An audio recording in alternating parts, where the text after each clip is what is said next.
Big Blue Ball really was just a working name. I think it came from one of the astronauts' descriptions of when they first left the planet's surface and looked back and saw the Earth as a big blue ball.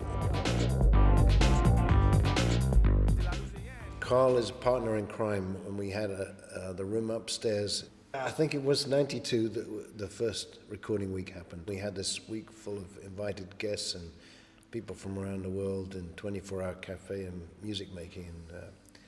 And Carl was up there with great musical ideas, a continuous selection of bad jokes, which kept us in hysterics, and was a wonderful partner to have out there. It was a really fun time, and it's taken, I think, only a mere 15 years to finish that.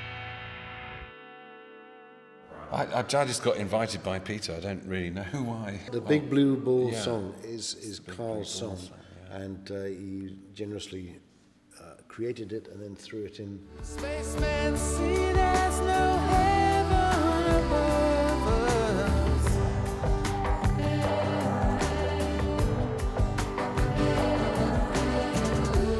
If you walk, you can say there's no hell below. The whole thing was pretty much out of everybody's lane in a way. I mean, apart from the fact that we'd put down a groove of some sort that was just like, that was the sort of the track, but the train was in all kinds of shapes and sizes. You know, I've sort of been joint chairs of this room up here, and it's wonderful for me to have someone else taking some responsibility there. I get the feeling that he really wants a song to come out of this.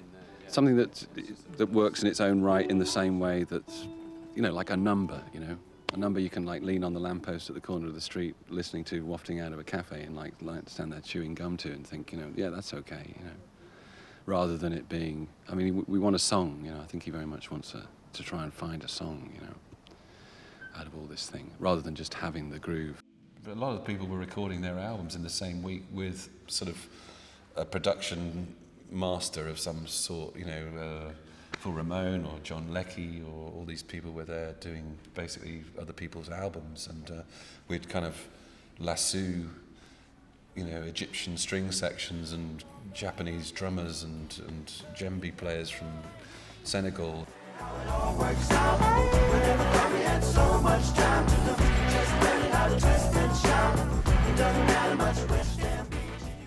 We did have some poets there as well, and it was sort of people were just coming in, scribbling, and then they'd meet up in the cafe, and like a dating agency, really, and then disappear into the darkness and make noises. I really like what I'm hearing. It's great. We'd be there. That's how we'd find recording. them. Yeah. This whole thing was personal about you. Yeah. And come back to it. And I think it was the first writing week that I know of where people have tried putting people together for that length of time as a group. Whole thing will still go on without you. Something will still be there to move me. 'Cause my own thing is always to inspire. It was a live event. I mean, it's a kind of record of a live event, really. Yeah, I mean, that's a better way you to know, say it wasn't really like a record in the sense that records get made like that, because they don't. I mean, it was a live event when, you know, it's a captured thing, you know. It was fast and furious, the way, you know, people would pop up and they'd have 5 or 10 minutes to do their thing and get on, and then the next person would be in. So, you know, it was high turnover.